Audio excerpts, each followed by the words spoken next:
I'm Nisha DeGaring. And I'm Doug Jessup. Family Heritage Stories exist to give you ideas and examples of stories from the past to help shape the future. It could be anything like a recipe from Grandma or a vacation location where your ancestors came from. These stories deserve to be passed down.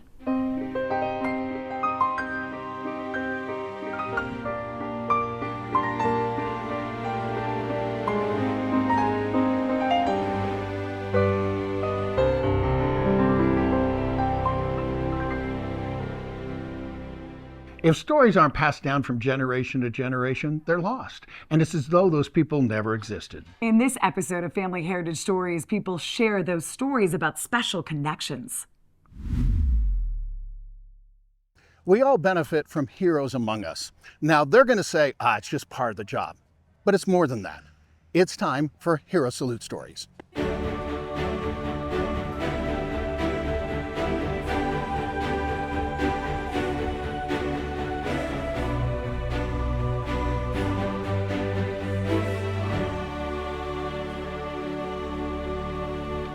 I think everyone of our generation will remember where they were when 9/11 happened. Yes. Where were you? Okay, when the first plane struck, I was home.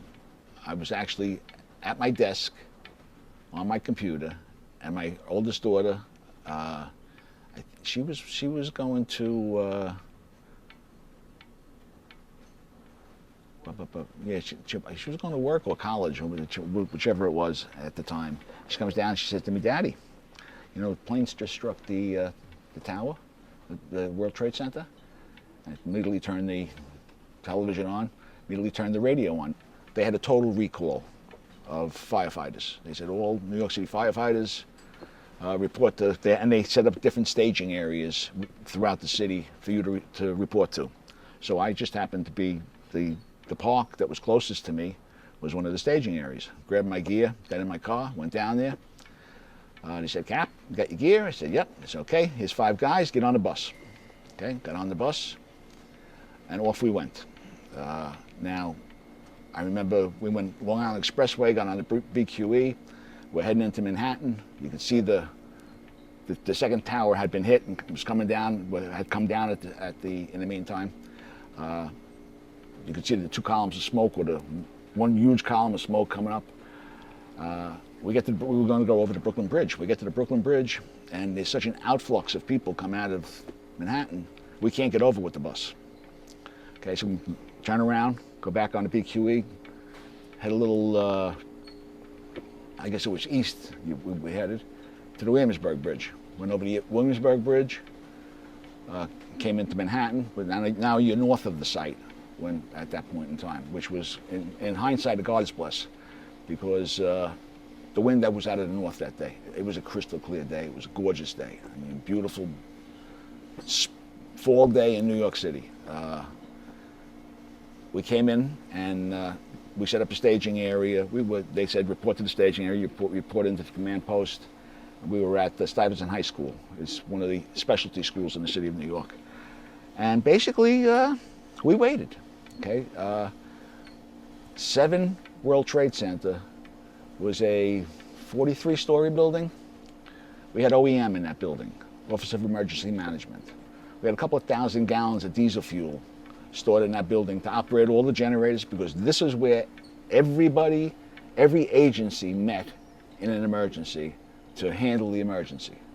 Okay, I was fortunate. I had worked there a couple of times when I was in headquarters. And you know, it was the idea of OEM is that you got a street collapse. So okay, I can get up, I can go over to Con Ed's desk, and I can say, I need 12 steel plates to cover this hole in the street. Can you get them for me? You got it. You know, it was one-on-one. The location, I don't know who owned this building that they decided to put OEM in it, but it was next to the #1 target in the world. So we waited until about 5 o'clock that evening, watching that building burn before it collapsed. And right around that time, the F-15s were coming up the river, up the Hudson River. I mean, the hairs on my neck still stand up when I think of the And when everybody's, yeah, you know, but we really couldn't start to examine the site and start digging for people until now you had all sorts of apparatus coming in. I mean, everybody, volunteers from all around the world were coming. I mean, we were getting units from Jersey, and you know, there's mutual aid is one of the things with fire departments. So the deputy that I had seen, he said to me, okay, I must have been there until maybe about 10 o'clock at night. He said, okay, Cap, take up, you know, come back, you know. So I went back to my firehouse, got up the next morning, got another 5 guys, got them in my car. We got all our equipment, went back down. So now they were antsy. They wanted to dig. They wanted to, like, you know, like we're gonna find. You're not finding nothing here. You know, you're finding pieces. You're finding crushed helmets. You're finding, you know. I says, wait, we got to do this right. I got them proper breathing equipment. I ended up. They gave me 9 building inspectors, and our job was to examine surrounding properties. All this rubble that came down from 100 and some odd story building, I mean, all you saw was pulverized papers floating and this gray matter in the air. You didn't see desks, you didn't see file cabinets, you didn't see anything that you would associate with an office building. Everything was pulverized. These were pancake collapses, by the way. There's 3 different kinds of collapses. Pancake is the if you're in the business, this is the best you could get, because they come straight down. They just, you know, they're not lean-tos, they're not taking out 14 blocks in that direction. They, you know, so from that point of view, it was. But our job was to force entry into the surrounding buildings, to get the buildings department people in there so they could check the roofs. We were very concerned about all the rubble on top of these buildings, that if we had a rainy fall, the weight load would have caused secondary collapses. You know, we did that, and that was the whole day, it was strange, because they had, by this point in time, they had dogs on the pile. They were sniffing. They were, you know, but there was nobody said, hey, I found the body. You know, it was very serene, very, like, you know. As a matter of fact, if you remember the one fireman that was with George Bush, he just passed away. You know, yeah, he's. We lost 343 firemen that day, and most of the funerals that I went to, those boxes contained only parts of the body. You know, they did DNA. One of my probies that I raised as a lieutenant was into the fire marshals, and the marshals they sent them to the morgue. I remember him telling me, we worked on these bones all day. They ended up to be a rack of lamb from top of the Trade Center. There's a restaurant up there. Yeah. They were, you know. And for months after that, they were, if you took a black light and you shined it, you got matter on all of those buildings. You know, it was just, everything was pulverized. How many of those firefighters that lost their lives, if you had to guess, how many do you think you knew or had touched? Oh, knew well, maybe 10. Worked with throughout my career, 30, 40. That's a lot. You know, we had firefighters. We had about 8,000 in the New York City Fire Department. You know, and that was, like I said, we lost 343 that day, but now, last September 11th, 2023, we hit 343 extra deaths, you know, related to the Trade Center, not at the Trade Center. All the cancers, most of the cancers. Hero Salute stories are made possible by the generous support of viewers like you. Go to fedorafoundation.org to donate today.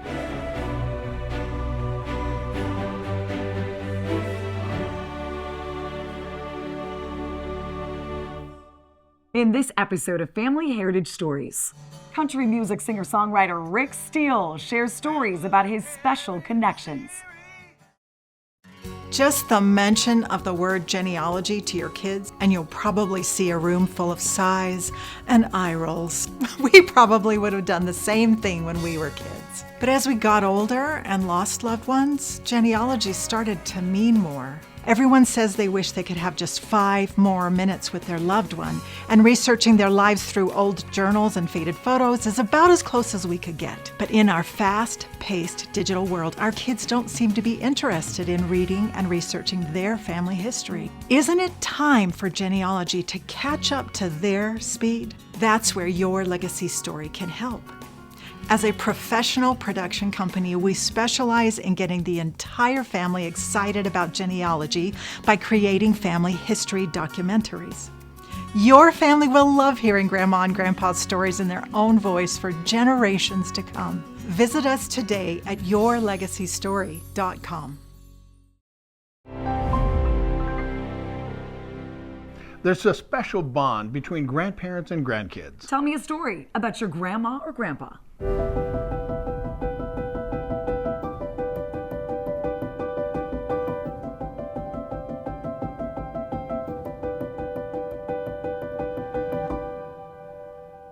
Tell me a story about one of your grandparents. Well, let's pick a grandma. Tell me a story about one of My your grandmother was a remarkable human being. She lived to be 95. She lost her husband when I was 3, which would have been in the 30s, and she raised 2 of her grandsons on her farm up in Willard, Utah. And she told a lot of stories and wrote down some of her history, which I published in a book. And she was just a remarkable human being. She could do anything, and she baked the best cookies you ever tasted. Oh, yeah. And during the war, where I grew up, there was rationing, so only farmers had sugar, and she was a farmer. So. Yeah. So what was her name? Her name was Pamela Stoddard Gale. The Stoddards were another interesting story. My great-grandfather was a Benjamin Franklin Stoddard. He couldn't read or write. His family was part of the Union Pacific founding families, but he went in a different direction and became an adventurer and traveled all over the West and somehow ended up in Uinta, Utah, where he met and married my grandmother. Well, I was just in Uinta. Great-grandmother. Yeah. Hi, I'm Don Gale. You're watching Family Heritage Stories, and we'll be right back.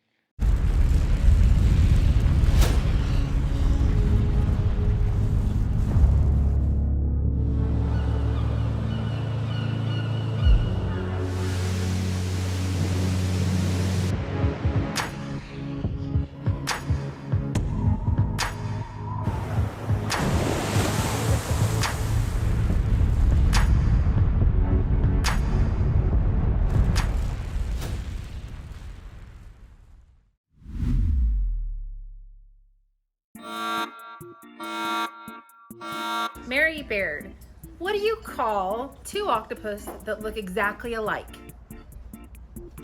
Identical! What do you call a pencil with an eraser on both ends? Pointless.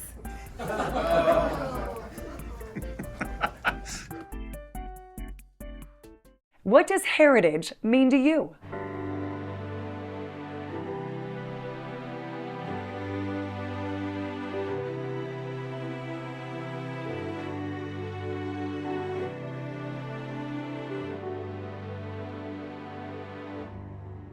My mom and dad were attending LSU in Baton Rouge, Louisiana, and they had a radio show called The Singing Sweethearts.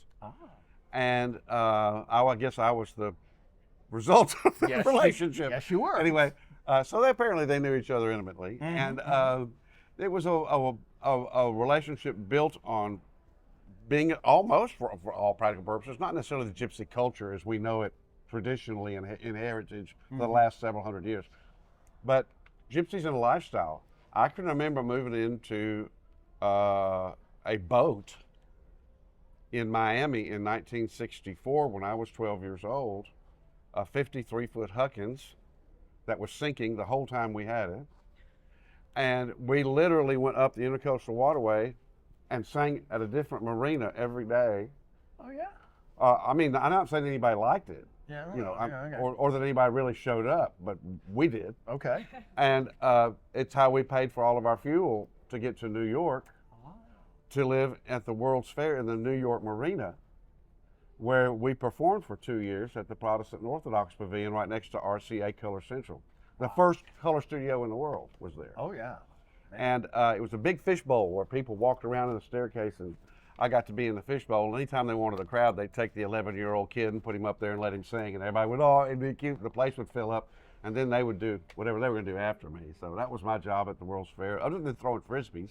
But there's one thing that you talked about with your mom. Okay. And I'm going to put you on the spot on this one.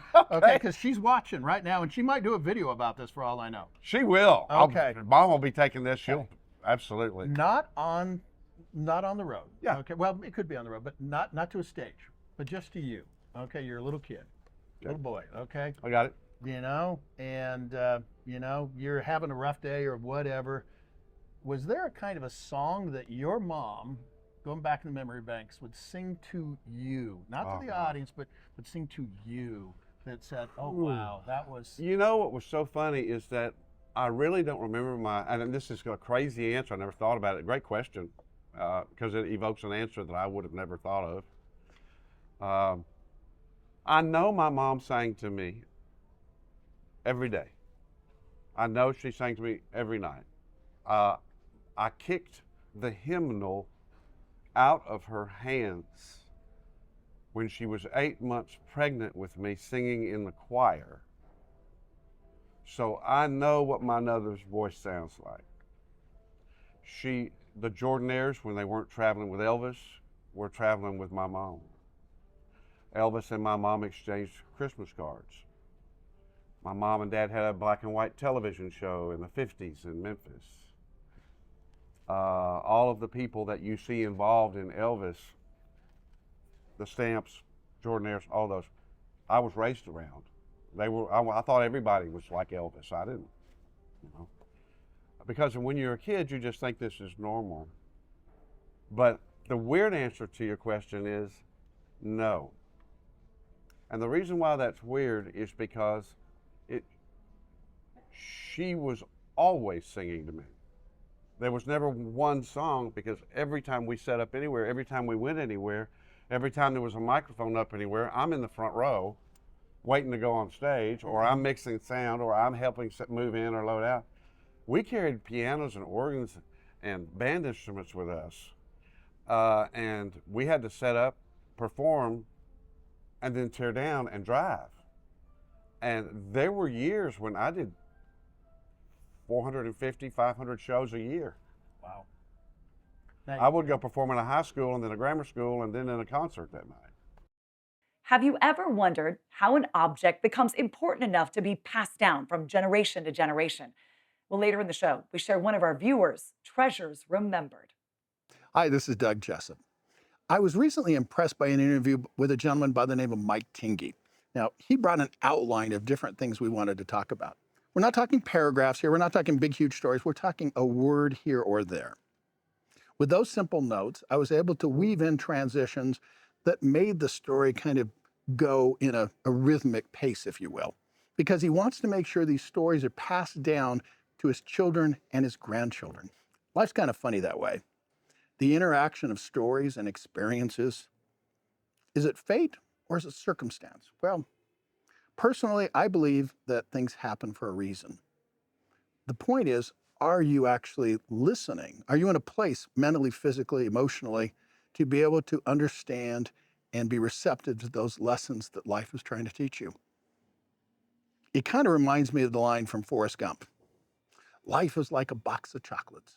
You never quite know what you're going to get. Well, I understand that, but you know what? We need to put a big asterisk next to it because, sorry to tell you kids, but there's a cheat sheet in a lot of these boxes. Those little squiggles on the chocolates, they mean something. They're just little subtle cues. Question is, are you looking for those subtle cues?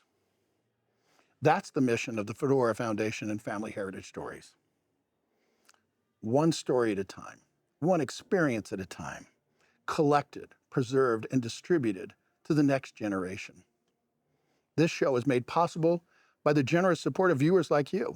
Now, if you like family heritage stories, and I hope you do because you're watching right now, we'd sure appreciate your donation today at fedorafoundation.org. I'm Rick Steele, and you're watching Family Heritage Stories. Your history is everywhere, if you know where to look. But searching through all this? Are you kidding me? Actually, Kindex makes it easy to gather records and add them to your online archive. So everyone can jump in and index their records, making every word searchable. With Kindex, I know them anyway.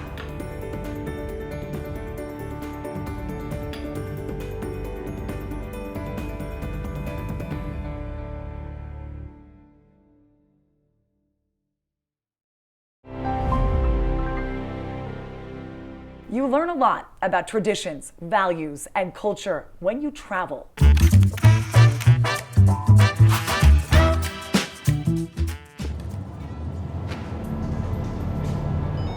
Attention, galactic travelers.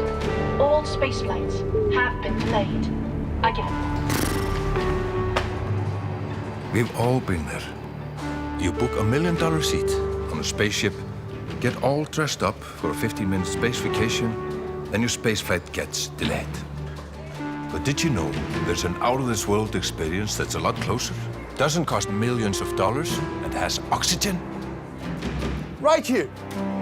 In Iceland! In Iceland! In Iceland! In Iceland! Look at these lunar landscapes.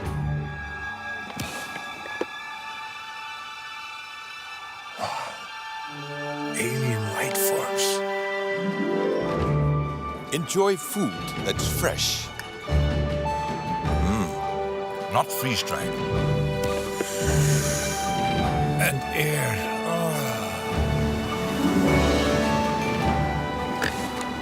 In many ways, Iceland is a lot like Mars. If Mars had hot tubs. Isn't he funny? So, space tourists, you could keep waiting for a trip to an endless void, or you could just come to Iceland. And if you already made it to space, just look out for our billboard.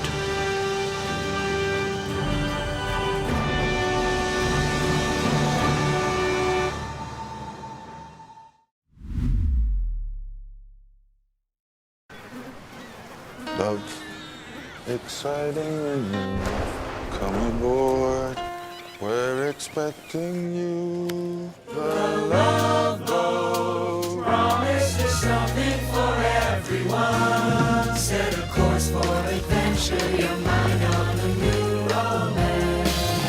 It's life, welcome aboard, it's life. Objects with stories are treasures remembered.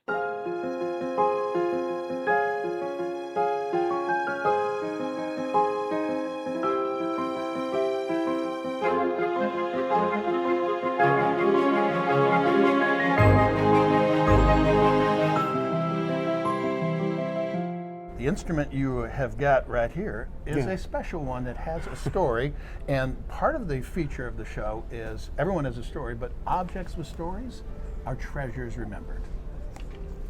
Wow, what a cool thing. It's a great idea. Thank you.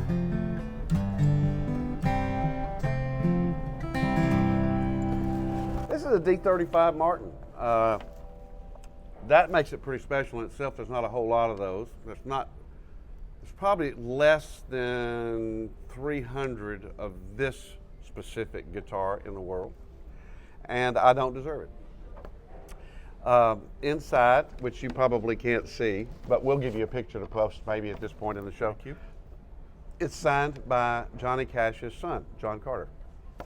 It's signed by the man who built the guitar, E.F. Martin. And it is numbered, and you have to be endorsed by the Cash Foundation to get one of these things. And you kind of stand in line. It's not something that you go down to your local store and buy. No. And it's got Johnny Cash's signature here in pearl. And the headstock, there's a good shot of that headstock. I'll bet that's pretty good. And I don't know if you can see this or not, but this guitar is split all the way from here Yeah, I was noticing that. down through here, and that happened on tour about 2 months ago. And I took the guitar completely, everything apart from the inside, and I opened this up a little bit and filled it all with super glue. Oh man. You know that guy that hangs by his hat on television? Yeah, that's it. Yeah. And then I put it back together overnight, and then I took Black Lady's fingernail polish and lacquer and went all back down it. And so I can't believe it, but it stays just like new, so I'm going to leave it like that. Okay. You know, if you go to war, you get a scar. This one's been around the world probably a dozen times. I got to play bass with Johnny Cash in 1969, and it was one of those moments in time where you really don't expect anything like that to happen. I was just standing in the right place at the right time with an upright bass. Yeah. And he walked up, he introduced me, and he gave me $25, and the next thing I knew, I was in. I hear the train coming, it's coming around the bend, and I ain't seen the sunshine since I don't know when. I'm stuck in Folsom Prison, and time keeps passing on. You know what I'm saying? Oh, yeah. And I got to record at this house. And even when you hear this guitar, you start going, hey, that sounds like Johnny's guitar. And it's because it is Johnny's guitar. It's literally built out of exactly the same wood, same specifications. Everyone has a story. And sometimes those stories are told through music.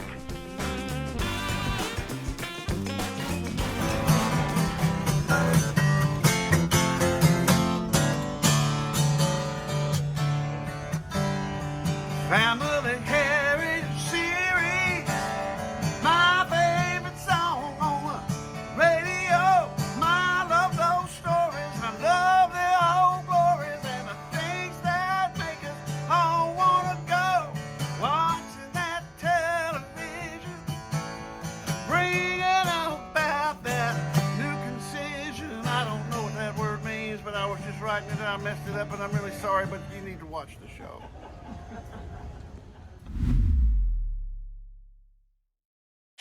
What makes you smile? Spry Natural Xylitol mints make me smile. I think it might help you too.